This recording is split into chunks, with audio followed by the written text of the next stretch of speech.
I want to bring Solvig with me everywhere. That was wonderful. I think, what a beautiful venue, and the politician in me wants to say, what beautiful people here too. I need to start with an apology. As some of you know, I was looking forward to joining you, I think it was back in November, and I screwed up the night and missed you all. And I really wanted to be here tonight because this is important to me. And I had the chance after my missed opportunity before to sit down with the steering committee on Zoom. And I want to thank Rosa and Randy and Jeff and Solvig for walking me through the details of this parcel. After starting with a story, I want to very briefly share a little bit about my priorities as a commissioner and values, a little bit about what it's like 6 weeks into this crazy new job, and finish talking about mature forests and specifically, finishing with a discussion of this parcel and how we can best work together. I'm here in my government capacity, not political, but so I'm not advocating voting for or against anyone or anything, but I want to share a political story looking back on a campaign because there's lessons in it. When I ran for this office, it was an open seat. It's a statewide office, and there were a lot of people running for it. And I went out for over a year, raising money and traveling the states and day in and day out for 12 months, and it got to election night in the primary election in August, and I gathered at my parents' home in Burien with my campaign staff and my family and a couple close friends, and we held our breath and waited for the results to come in, and the results came in that night. And of the 5 Democrats and 2 Republicans running for this office, the Republicans were number 1 and number 2. And even though the Democrats had 67% of the vote, our election laws in Washington say the top 2 people, regardless of political party, advances. But it was really, really close. And for the next week or two, ballots would trickle in all over the state, and the state auditors kept counting them. And we had a spreadsheet. Political nerds all over the state had spreadsheets, and you would run the math. You'd say, okay, there's 2,000 votes left in Walla Walla County to be counted, and Dave is getting 29.3%, and you could project the outcome and it was, we were fewer and fewer ballots to count. And my consultants came to me and they said, Dave, we've run the numbers over and over again. You're going to fall 200 to 400 votes short. You're not going to make it. It's going to be the 2 Republicans advancing. So we did something I thought was kind of cool. We got the list of everyone whose ballots had been rejected because their signatures didn't match, or sometimes people forget to sign their ballot. That's public record. And then I ran as a Democrat, so I went to the Democratic Party. They, don't ask me how, they kind of know who's Democrats and Republicans from surveys and consumer data, Lord knows how. But we then matched the list of people whose ballots had been rejected with the list of identified Democratic voters. And there were several thousand of these, a lot, like 8,000, 10,000. And we, over the course of 5 days, got 435 volunteers trained up and on the phones, and every identified Democrat whose ballot had been rejected got 3 phone calls from a trained volunteer teaching them how to fix their ballot with the local elections office. And if we couldn't get through on the phone, or if we didn't have a phone number, we had a volunteer go to their door. And we had people traveling an hour and a half in eastern Washington to go to 1 voter. We had people taking the boats over on the San Juans to go find 3 votes. We don't even know if they voted for me. We just knew they voted for, likely voted for a Democrat. And we connected with 97% of those over 5 days. And when the dust settled, and following a statewide hand recount with 2.5 million people voting, I advanced to the general election by 49 votes. And because of that, you now have a commissioner of public lands who is not going to sell this parcel to a developer. And you have a commissioner of public lands And you have a commissioner of public lands who is not going to sell off the timber for industrial harvest.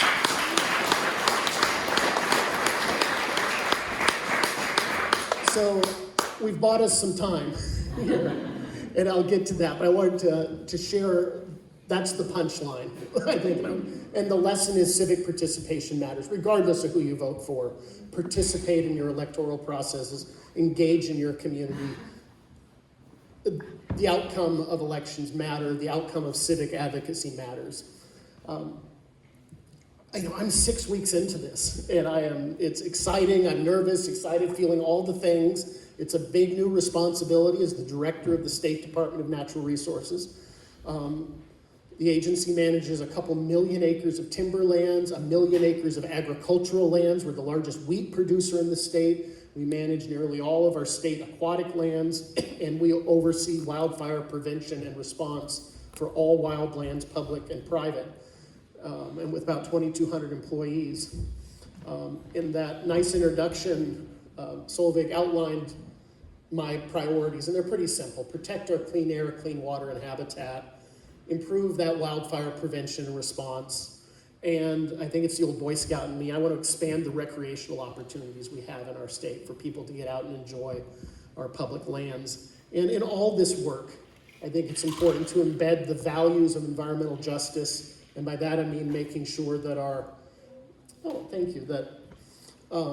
adverse environmental impacts don't disproportionately impact low-income communities and communities of color, and that our solutions are fair and equitable and respectful. I also, in all this work, it's important to respect tribal sovereignty and strengthen the co-management role we have with our tribes. The values, I gave a lot of thought. This is my first time in a major executive position. I supervised a couple hundred people at King County for a couple years. And I think you got to stay grounded in values. And I gave a lot of thought to what those are. And the number one value I want to lead this staff with is the value of respect. Within the agency, it means respect for one another, regardless of position. But really, it means respect for the public we serve. Every person in every interaction, even if people aren't respectful to us. And that sometimes happens as an elected official, and I'm used to that. The others that goes along with that are professionalism and integrity. How we do our work matters. It's not just the outcome. It's, and particularly now more than ever, showing that government in a democracy can work in an ethical and professional manner. And finally, last but definitely not least, is the value of joy. You know, whether you're in politics or business or you name it, too often we just put our heads down, we're grinding through our daily jobs, and you only go through this life once, and we spend a lot of it at work. And so I want employees at this department, and I want myself, to find joy in this work. And a lot of that means the friendships you make in the community. It means the opportunity to learn. It's the thing I love about this, constantly learning. And it means, hopefully, I have this fantasy, it means getting out and enjoying the lands and waters that we manage. So those are the kind of core values that I want to lead with. For me, part of protecting our clean air, water, and habitat means managing our publicly owned state forests in ways that are not only economically sustainable, but also environmentally sustainable. Every definition of sustainability includes sustaining the biodiversity. And that's why on my first day in office, I stopped the practice of bringing forward these structurally complex, mature legacy forests for sale. And we've paused those now.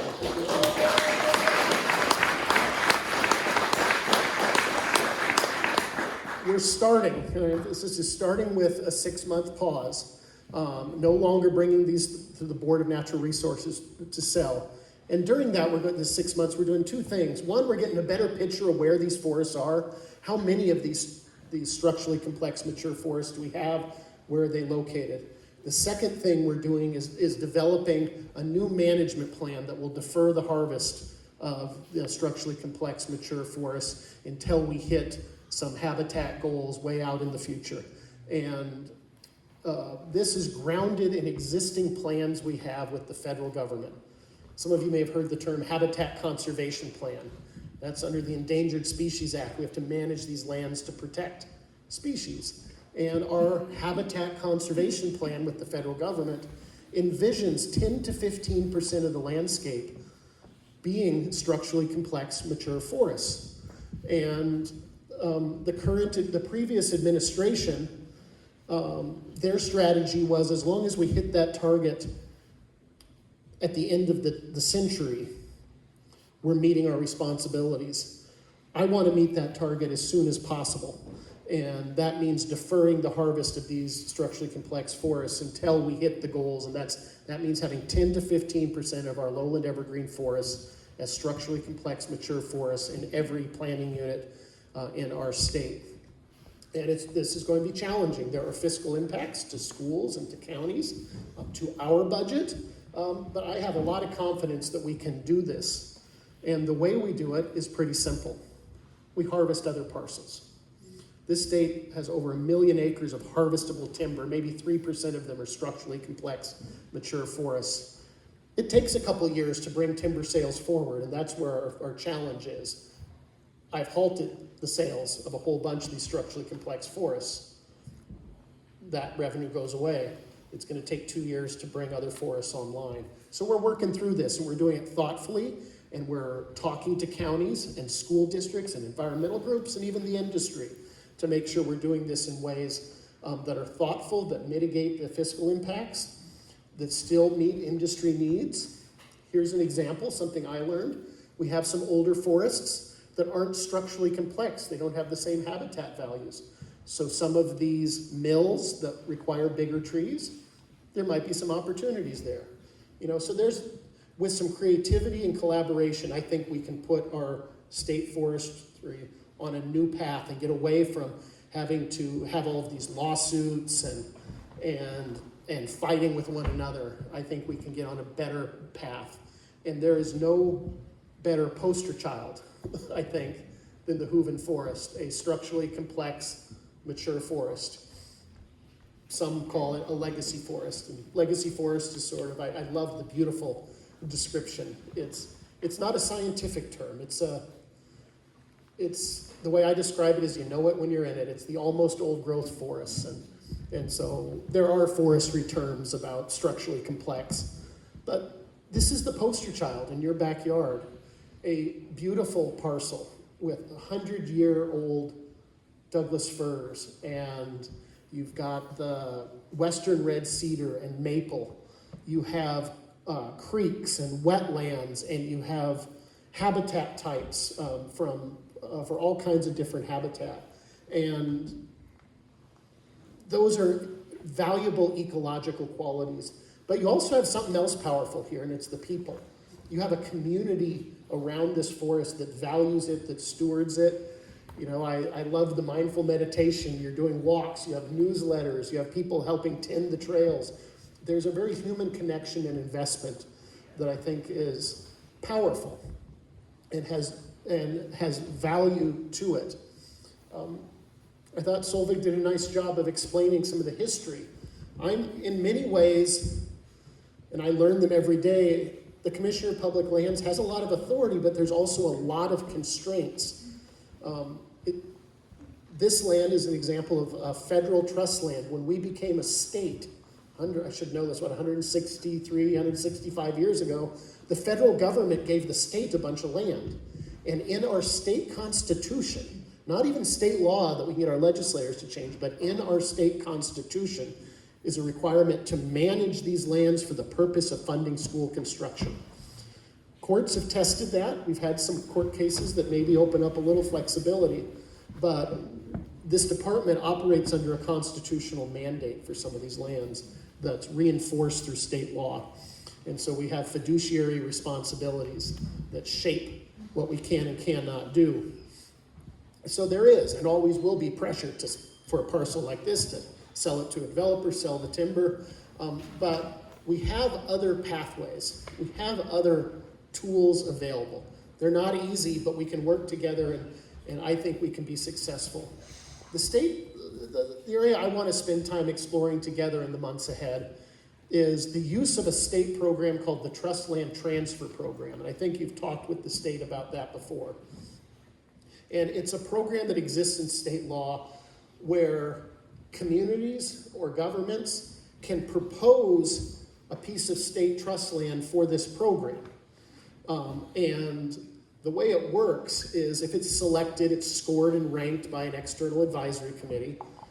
And if the legislature funds this program, it takes a parcel out of our trust, hence trust land transfer, and transfers it to another government. It can be a city, it can be a county, it can be a tribe, which I think would be a really good option here. And then the legislature provides funding to the department through the trust land transfer program, and we go acquire timberland somewhere else that's appropriate for timber harvest.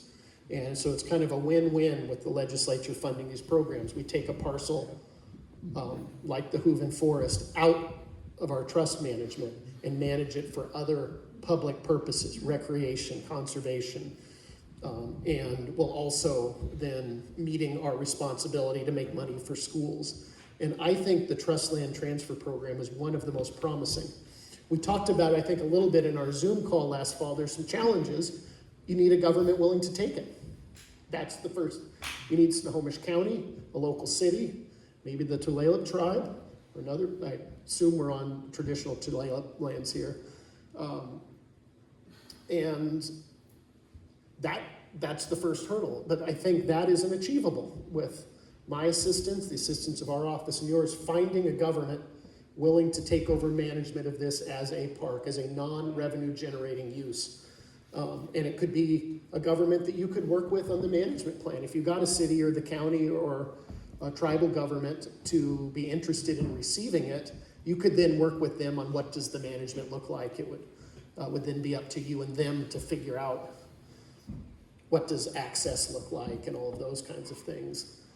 I think it's one of the most promising, but it takes work. It takes finding that local government willing to be the receiving, getting a good application in, and then making sure the legislature funds that program. And they've revitalized it recently, and and I think you would be very, very competitive for a couple reasons. As was noted, the value in timber here, it's tough. It's a kind of a isolated parcel, so it would cost a lot to make money in timber. And then the nature, the ecological value of this forest, its connectivity to the rest of the ecosystem around here, the other parcels, and the fact it is one of the last remaining sort of places like this will make it very attractive for that program if you can find a recipient. And you add to that you'll have the Commissioner of Public Lands going to bat for you too on this. I think that's a potential path forward. It's the best one I could come with tonight that I could think of. We can sell it directly to other types of ideas that I think they're more challenging. The department could sell this to a nonprofit organization to own and manage. It's probably pretty expensive. And state laws, we're probably constrained in having to go through an open bidding process if we're selling it. I don't know all the nuances of that, but it's not always as simple. We don't get to pick winners and losers when we sell. We tend to have to sell it. I don't know those details. I'm not an attorney and haven't got it, but let me just say there are sometimes challenges. It's not as easy as us deciding, and then we are required by law to sell it at fair market value. We can't hand it off to a nonprofit or sell it for $1 or lease it for $1 for 100 years or anything like that. Law requires us to sell it at fair market. So I actually think the trust land transfer program, although it has its own challenges, may be our best option moving forward. And applications are due in July. And I've already talked with my staff about this and would love to work with you, identify whether one of these governments, with some communication from DNR, if I can help with the politics of that, convincing a city council, a county council, tribal leaders that there's value in this with you. That's the best solution I can bring tonight.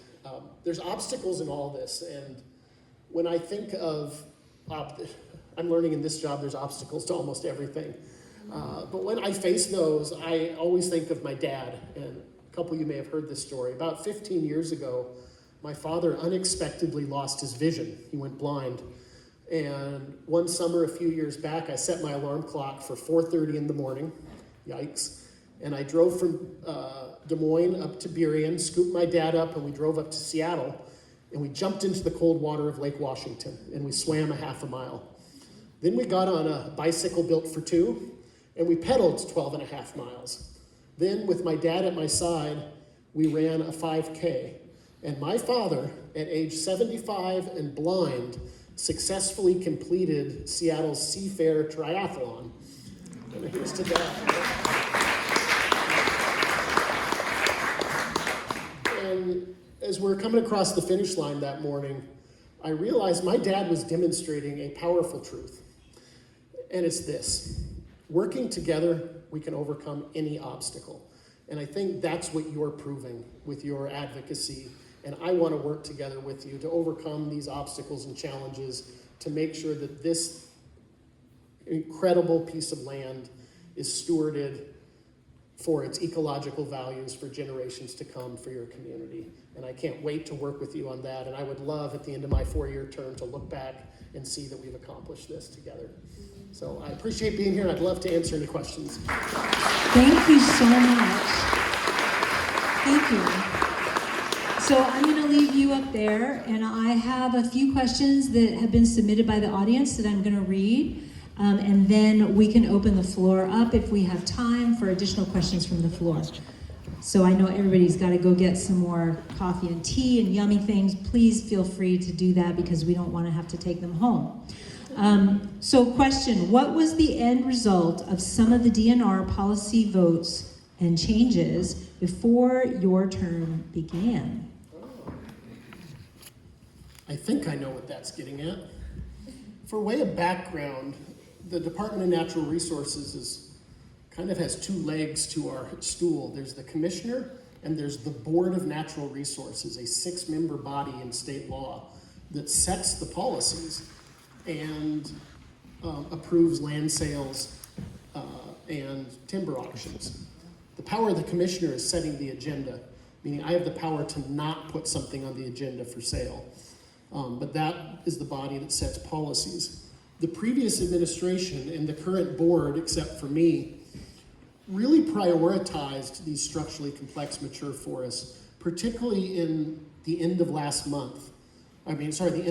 year, and November, December, and January before I took office, many parcels were brought forward and sold off. About half of the remaining structurally complex mature forests in the Elwha watershed, for example, were sold off in November, December, January. And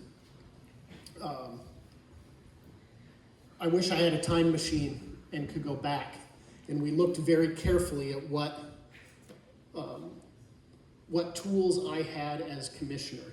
And we concluded that if I tried some administrative gimmick or something like that, the odds were I likely would not be successful. Because once that Board of Natural Resources has approved the timber sale,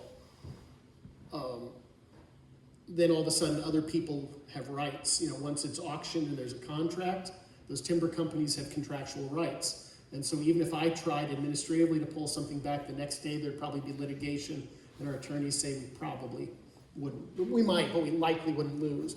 But even more importantly, I'm counting on this Board of Natural Resources in 6 months from now to help me pass a permanent new policy relating to structurally complex mature forests. I need their support, and I think I can get it. I need one vote. The 6 people on there, the governor, the commissioner of public lands, the superintendent of public instruction, and the 3 of us are supportive, and you need 4 votes. And the other 3 are a representative of the counties who makes money, a representative of the University of Washington that makes money, and a representative of Washington State University. Those are the trust beneficiaries. And I think if I went to war with the board asserting unilateral authority to try to undo their decisions, it would not be successful in the long run. I would like to set the Department of Natural Resources on a new path, because I'm only going to be here 4 years or 8 years, whatever it is, and I'd like to, and I cannot put things on the agenda while I'm here, but I think we are better served by developing new policy into the future. Another thing the board did in December was clarify their interpretation of some policies. Remember I talked about this habitat conservation plan and the desire to get to 10 to 15%. There's been lawsuits over the last year suing the department from advocacy organizations who believe there's a legal responsibility to not cut these forests down until you have 10 to 15%. There's some ambiguous language in some of the policies, and so the Board of Natural Resources took a vote to affirm their interpretation was that the policies don't require that. That they say as long as at the end of this habitat plan, at the end of not the decade, the end of the century, as long as we hit that. So they did some things to protect the department from lawsuits from environmental groups, and they very quickly brought forward a lot of older timber sales. And I want to go in a different direction, but to get there, I need to work with that board. And I think we can get there by showing a pathway that there are other timber harvests, other timber parcels we can harvest. But I was handed, pardon my crude language, but some folks I thought stated it well, and they said I was handed a turd when I came into office in terms of some things that were done right before I got into office to strengthen one point of view. And now that I'm in office, I'm working on how do we move in a different direction and do it thoughtfully. I thought about different approaches. I watch the federal government right now where we have a leader of the federal government that's taking a different approach to change management. I'm being diplomatic here. But I could have gone in and fired all the leadership at DNR and hired a bunch of my friends who were loyal to me personally, and I could have declared war with the Board of Natural Resources, and I could have done a lot of things. I don't think that would be effective, and I don't think it strengthens our civic institutions. So I want to lead this department through changes, not blow it up. And I think in the long run, that's going to get us much more sustainable, positive environmental policy, which is what my goal is. Thank you. So the message that I heard was if everybody here Googles Washington State Board of Natural Resources, finds out who's on the board, you can send an email to them and express your support for Commissioner Upthegrove's policy to tell me the name exactly of the policy. I would wait. We're developing the policy okay. right now. Well, you can express your support for structurally complex forests and describe that, the fact that you live near one and you would like to send your support to the board to develop a policy to preserve those structurally complex forests. Thank you. Okay. I'll give shorter answers here too. That's okay. You just send me the email. We'll make sure people get it. What is the plan for the animals if you sell the land? I think you can answer that really quickly. I'm not going to sell the land. There you go. And that's one of the reasons. There are impacts to a whole ecosystem we don't technically clear cut, but the industrial variable retention harvest can have impacts on the animals too as well. Okay, I have another one. How does the 2022 Supreme Court decision for legacy forests affect DNR's handling of complex forests? It's a great question. I alluded to that earlier when I said the Supreme Court has given some flexibility. It was a case called Conservation Northwest versus Franz. Conservation Northwest is a statewide environmental advocacy group. Franz was the last name of my predecessor. And it was challenging the constitutional mandate that we have. And different attorneys interpret it differently. It clarified some things that are important. Some we knew that we are not required to maximize revenue. It clarified that. But it also said we have a responsibility, and I'm not quoting exactly, but my takeaway is we still have a responsibility to the trust, but we also have a responsibility to the public, to the people of the state of Washington. And that's the fundamental value that I want to embody in my work over the next 4 years. We had actually a small staff meeting with leadership today. We're beginning to draft our strategic plan and looking at how would it differ from the strategic plan of my predecessor. And that was what I keyed in on, and we keyed in on. The biggest difference is I want to keep exploring and advocating for that public interest. That's the constant tension. There may be the best thing for the trust here probably is to sell that parcel to the highest bidder, and you could have condos or whatever it might be here. That's not the best thing for the public. And so I think that court case gives us room to put a higher value on the public interest. Others disagree strongly on what it means. I think it is, and I want to bring that to life during my time in office. These lands don't belong to industry. They belong to we the people. They're public lands, they're our lands, and they need to be managed in the public interest. And we can do that while still, I believe, meeting responsibilities to the trust. So I think that's what that court case meant to me. Thanks. And just to follow on to that, we didn't get to see the video from Kayo, but she is spearheading our Valuing Hooven Forest project. And I am so excited to tell you that we just found out this week that we are going to be working with the University of Washington Bothell to recruit a few students for their capstone project, which is their graduation project that they all have to do as undergraduates, to help us to value specifically Hooven Forest.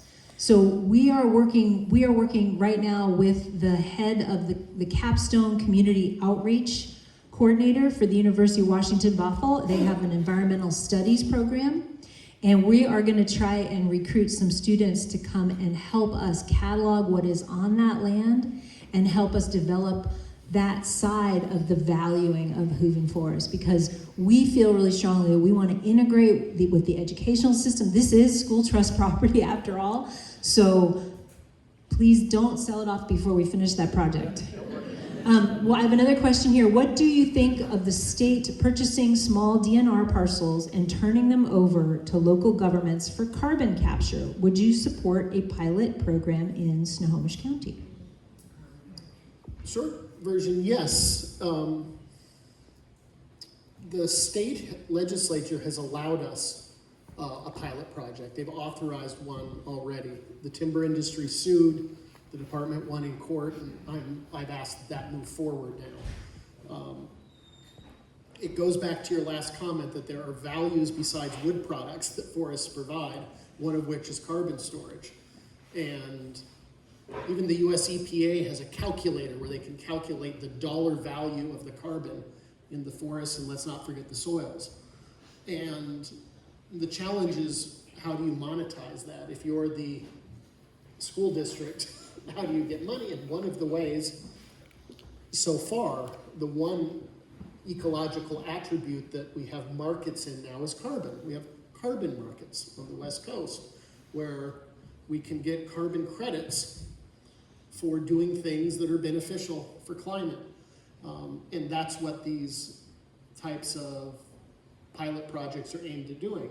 The challenge is, right now, it's pennies on the dollar compared to wood products, pennies. That can change. Things change a lot, and it can go up and down. But I think it's really important to get that infrastructure in place. You know, the administrative systems, the financial systems, so that we're set up to be able to do this. If these markets develop further and the values change, it would be fabulous if we could also get credit for, you know, the value forests provide to prevent flooding, to prevent landslides, to cool the ground. And, you know, the buzzword for that is the ecosystem services. And I think that's probably what was in the video that we couldn't hear, is what's the value of those ecosystem services. The next step in the trick is, how do you monetize that value if you're stuck with a trust mandate. And so opportunities to continue to explore that, I think, are good ideas. Awesome. I have one last question, and then I will definitely put the mic back in there, and you guys can come up if you have a question, line up, and so we can all hear your question. So this one, it just says impact on forest animals and impact on local traffic, which I did allude to earlier. And I'm assuming it means, the question is, how do we consider the impact of disposing of that land or cutting the timber on it, on the animals and the traffic? When the Department of Natural Resources sells off timber for harvest, much like when people do on private land, we're required to comply with the State Environmental Policy Act, SEPA. And so the timber sales undergo a SEPA analysis, and members of the public are given time, or advocacy organizations, to weigh in. The department's asked to consider all of those kinds of impacts and document them, and then have public input and response that informs it. I think traffic is often a challenge. I think that's one of the reasons this is not an attractive parcel for timber harvest, because of it's such a developed area in many ways. It's a good reason not to harvest it. But those types of impacts are considered through the State Environmental Policy Act and the requirements. The department goes above and beyond that.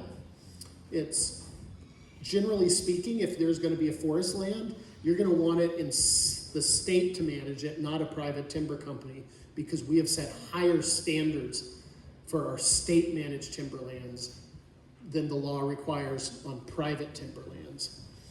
Fun fact I also learned, 70% of our forestry takes place on private timberlands, 70% of our wood products. So when we're talking about some changes to how we manage these structurally complex, mature forests, we're talking about 3% of 30%, just for scale. And we're talking about doing it thoughtfully, deferring the harvest until we have enough of these across the landscape and bringing forward other parcels. And I say that because you're going to hear the guardians and defenders of the status quo screaming, whether it's the industry or their allies in the media, questioning change, because change is hard, and there are trade-offs with that, I think. And so we do those kinds of analysis, but I think we do them better, and we manage our lands better than the private sector.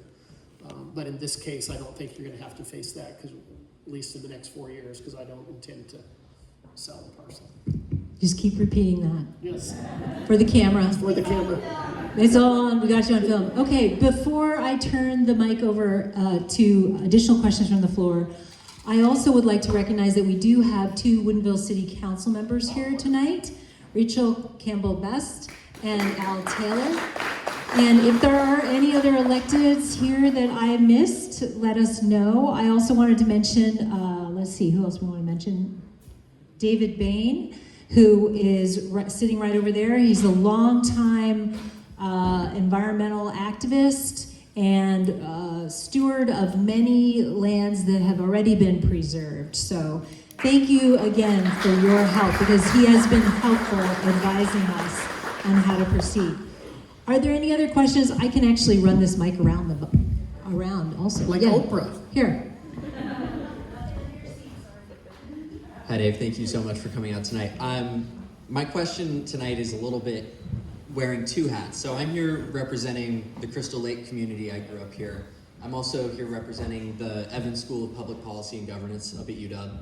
And we have up at the Evans School something called a legislative advisory board, which is, kind of just keeping the students in the loop of what's going on at the legislative capacity, looking at the agencies, etc. We heard you talking about your trust beneficiary at the University of Washington. Also, kind of our engagement with our electeds going forward as you kind of flesh out your plans here. Is there any, I won't call it political pressure, but is there any guidance that you could give students potentially at UW or Washington State if people here have children or family members in those institutions? And then also maybe a little bit of guidance about like the timeline and what you would want us going to talking about, we're in the first district here, so it would be like Shelley Clova, and what message would you like us to deliver? One, you have fabulous legislators up here. I don't think you'll be preaching to the choir with them. One of the unique things about the Board of Natural Resources is, other than 3 of us, it's not made up of elected officials. So what you think of as political pressure doesn't work. And I think it's been one of the movement's tactical potential mistakes. It's by statute, it is the dean of the College of Forestry at the University of Washington, a gentleman named Dan Brown, and it's the dean of the School of Agriculture at Wazoo. These aren't folks who answer directly to the voters. Doesn't mean they're not good public servants who are accountable, but when you're an elected official, even if you don't admit it, in the back of your head you're thinking about, oh God, am I going to get reelected? That dynamic's not at play there. So it isn't about pressuring someone. I think it's about good information and quality over quantity. And so, in fact, I think some of the advocacy has backfired. The board feels under siege. They feel disrespected. They feel like people aren't operating with the same set of facts. And it makes them wall off. Even as you're talking about emailing, the legacy forest movement is so energized right now that when there's an action alert, I know these deans have worked with their IT department to create rules because their inbox is so jammed up they can't get their work done. And they're getting things from all over the world, form emails. And I don't think another 100 form emails into the box of the Dean of Forestry is going to be what moves them. I think being part of a broader movement, my challenges are holding the support of legislators.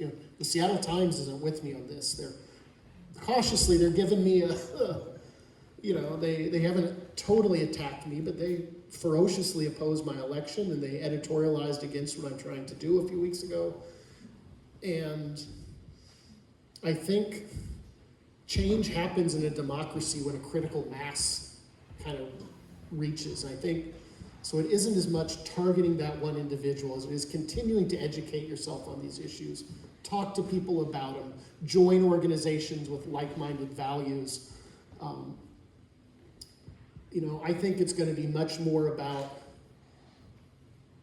what I can develop with the staff at DNR that's thoughtful, that a career forester like Dan Brown will be able to deeply analyze and say, yeah, this makes sense, more so than how many emails do we get.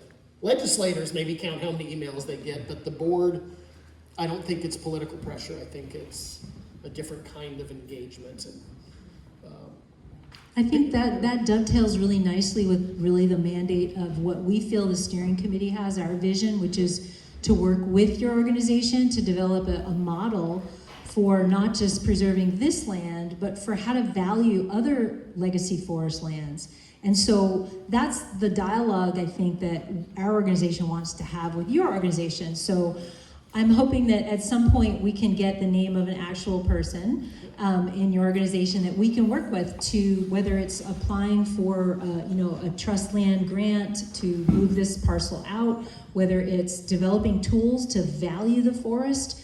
My son is in computer science at UW-Bothell, and so I just talked to him yesterday about, hey, what kind of capstone project would you like to do around this parcel? And he came up with 2 ideas already. So I think collaboratively working with DNR is absolutely like our first choice, because we do want to be the poster child for how to preserve these, lowland Western Washington forests that are complex. So other questions, I can hand the mic. I'll shut up now.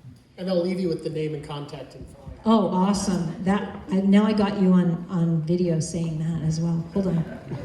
And I'll keep trying to give shorter answers. You get a politician talking and I can't. Anyway, thank you for being here. It's really good to hear what you have to say. I think we're all here collectively looking at something that will be forever, perpetual, okay? One of the things you mentioned, and we've lived in Woodinville for 20 odd years, and we've been down and involved in talking to the city councils during the times where there was a lot of pressure on Woodinville from outside developers. And, you know, we have lost a lot of land, absolutely. So the question I have is, you had mentioned that if you were looking at maybe having this land become tribal land in a way that it could be structured, and I know that you'd be taking from the federal down to the state constitution, and I follow all that. But if you were to go one step further then, if we have the poster child here, okay, and if we got the backing of the indigenous people that were here before, that also understand the value of this land, okay, I think that might be something that we could really, I think we could really get a lot of value out of that and a lot of progress, because it goes back to the roots of what everything doesn't stand for here, right? We have deer coming through our property, you know, every morning. We have they're coming up from where we live, a few miles south. They're coming into Hope. They're coming into this place. We know that forested area.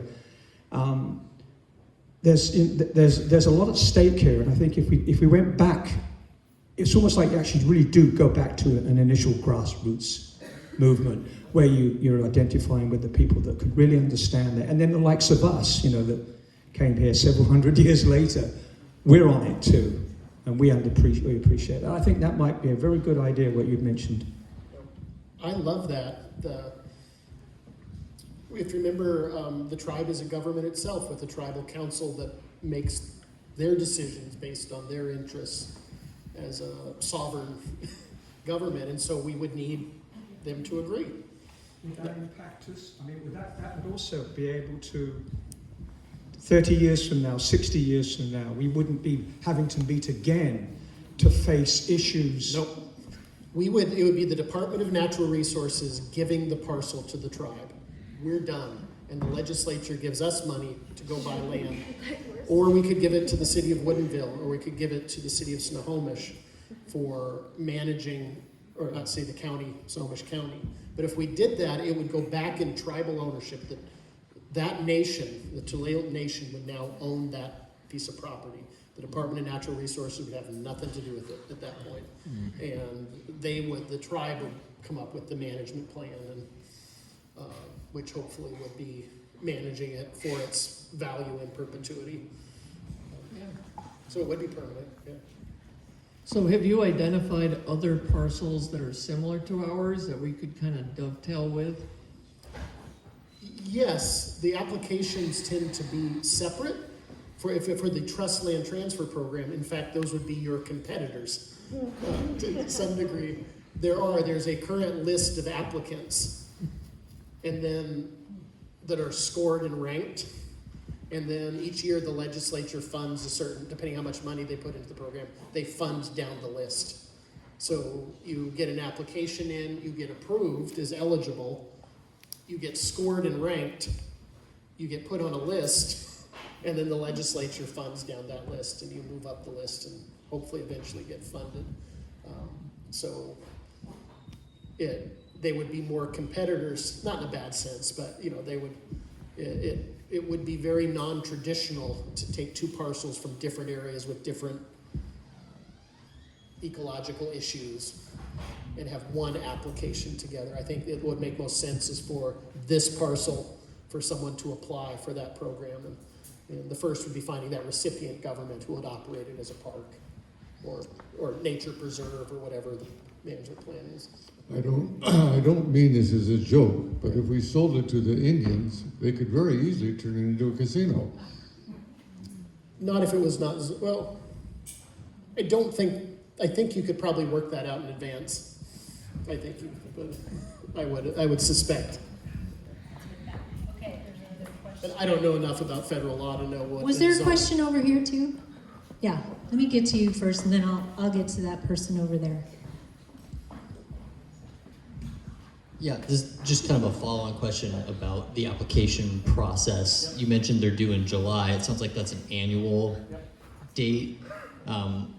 would you recommend getting in as early as possible? We're talking about doing a evaluation and maybe adding some detail to that application. Is it better to get all your ducks in a row and submit later, or just get it in? Or do you have any other recommendations about how to do well on that list? Yes, better to get the ducks in a row.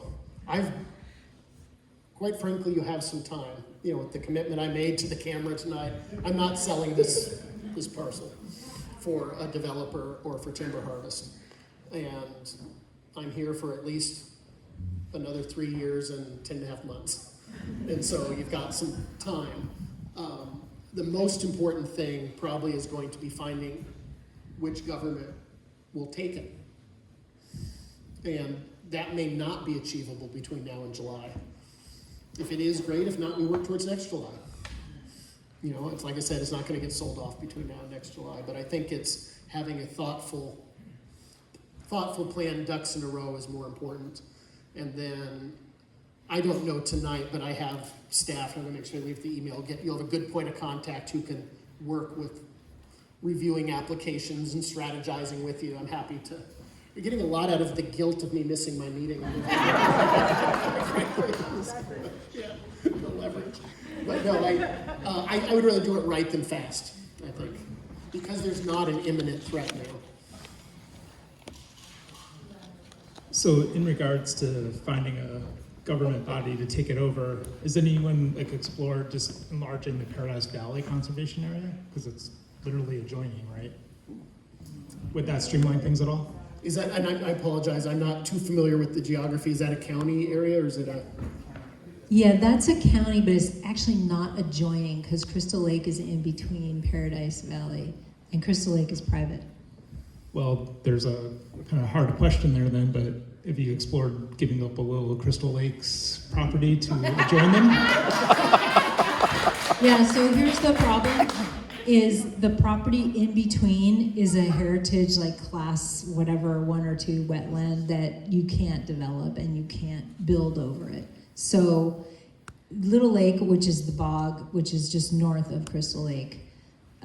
So the DNR property is behind us, and then Paradise Valley Conservation Area is over there, and the bog is kind of in between. So we have not explored giving that up. Yeah, I think that would be a really tough sell to the Crystal Lake community. One could argue it's ecologically contiguous. It is. Yeah. And I don't know that there's a requirement that a conservation area has to be contiguous. I think it's still a very logical conversation to have with Snohomish County. And if I remember right, there have been some initial conversations. I don't know that they were successful. Yes, we did have some initial conversations with Tom Teagan, who is now the head of not just parks, but now the head, I think it's like surface water management, and he's got a bigger job now. We did have some conversations with him a few years ago when he had some money from the Brightwater plant, and he was looking at potentially purchasing that and receiving that from DNR. And he chose a different parcel to purchase. And, you know, it's a tough thing because that's a very valuable parcel from a real estate perspective. So negotiating, we didn't ever even really get to the stage with the county where we could negotiate a price for transfer of that land. But it's certainly possible. But the problem with parks is, at least at that time, his priority was ball fields with soccer fields and lights, and the community was not super thrilled about cutting trees down so we could have soccer fields. At the time, just saying, at the time. I think this is an area where political advocacy at the right time can matter. If I understand correctly, your county executive isn't running for re-election, and you're going to have members of your county council who are interested in that job. Ask where they stand on this. If this is important to you, let them know that. There's a lot of you in this room, and there's a lot of energy around this issue. And I think the county could be a logical partner in this effort. More so than a smaller city. The county has resources to manage property a little bit better. So I think engaging your county officials, I think maybe we do it together strategically with the steering committee, who, you know, in terms of who to approach when, but I think not just having the conversation staff to staff, but at some point elevating it to individual members of the county council and finding a champion. And And I think you will find some. You have a pretty good council up here. Hi, thank you. Thank you so much for sharing, for being here, for protecting the forest for the next 3-4 years at least.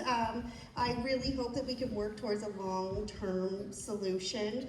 My name is, I introduced myself earlier, I'll do it again though. My name is Lindsay Crowfoot. I'm a child of Khutsnubul Kwan Deshitan. I'm from the Fortress of the Brown Bear Tribe, the Beaver Clan, and I'm here advocating for my relatives from the Tulalip tribes whose traditional homelands that this is on. Specifically, this is the homelands of the Skababish, the Stokwalbu, the Stohopsh, and the Skywamish peoples. And when I came here in November, and I asked very directly the group here if the state had approached the tribes who are legally co-managers of these lands about this parcel, nobody had had any conversations with any of the local tribal nations. Muckleshoot, who comes right up to the King County, Snohomish County line right here for their usual and accustomed areas. The Snoqualmie, who also are the native peoples to this area. And then the Tulalips, whose usual and accustomed areas come right up to the Snohomish County line, which includes all of the Hooven Forest. At the time, no conversations were being had with the local tribes, although the property had already at some point been offered potentially for sale to the city of Woodinville, was my understanding. And so I just want to get from you some assurances that the tribes are actually going to be a part of the conversation, not just in this room, but actually being inclusive of them, because we have a legal obligation to co-manage these forests, whether they're trust lands or not. These are the public lands, these are their usual and accustomed stations, those opened and unclaimed lands that were guaranteed in the Point Elliott Treaty of 1855. And it sounds like, since you just knew that this was Tulalip homelands, that you will be inclusive of those people. But again, now that I'm in front of you, I'm demanding that they be a part of that conversation.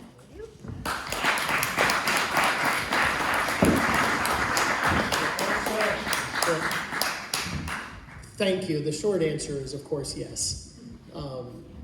We have a legal responsibility to honor tribal treaty rights, and we need to bring to life what does that co-stewardship and co-management look like. And I have a director of tribal affairs who was fabulous, who's helping educate me and other staff on and helping make sure that we are doing our tribal consultations in meaningful ways.